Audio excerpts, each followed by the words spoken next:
Guys माझ्यासोबत ना सकाळी खूप इमोशनल इन्सिडेंट झाला आहे. तर मला असं वाटलं की तुमच्यासोबत शेअर करायला पाहिजे, म्हणून मी हा व्हिडिओ बनवतो आहे.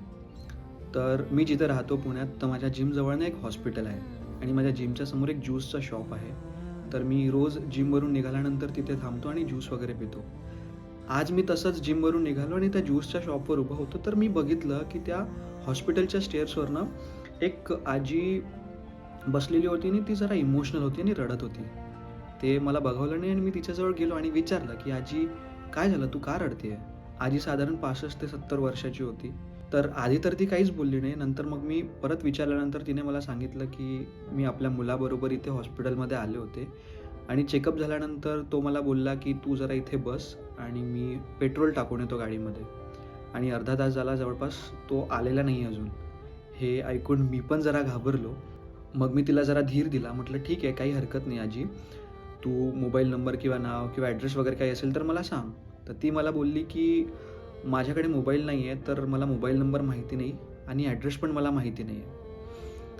तर मग मी तिला विचारलं, "ठीक आहे, तू काही खाणार का? भूक लागली आहे का?" तर ती मला बोलली, की "मी काही खाणार नाही, पण चहा पिणार." मग मी लगेच तिच्यासाठी चहा घेऊन आलो आणि साधारण 15 मिनिटं आम्ही छान गप्पा मारत होतो. ती मला सांगत होती, ती कोल्हापूरजवळ एका गावातली आहे आणि इथे आपल्या मुलाबरोबर आणि त्याच्या बायकोबरोबर राहते. आणि साधारण 15 मिनिटं गप्पा मारल्यानंतर तिथे एक 35 ते 40 वर्षाचा माणूस आला आणि त्याला बघून आजी अगदी लहान मुलासारखी त्याचा हात पकडून रडायला लागली. ते बघून मी पण खूप जास्त इमोशनल झालो. मग मी त्या दादांना विचारलं, की "दादा, इतका वेळ का झाला तुम्हाला?" आजी जरा घाबरल्या होत्या. तर तो मला बोलला, "अरे, इथे जवळ एक पेट्रोल पंपवर गेलो, तिथे पेट्रोल नव्हतं, तर थोडं समोर जावं लागलं आणि येताना जरा ट्रॅफिक लागलं म्हणून अडकलो होतो."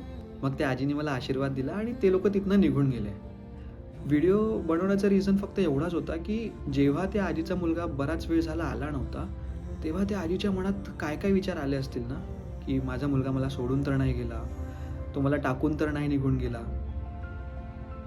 पण थँकफुली तिचा मुलगा आला आणि ते लोकं तिथनं निघाले.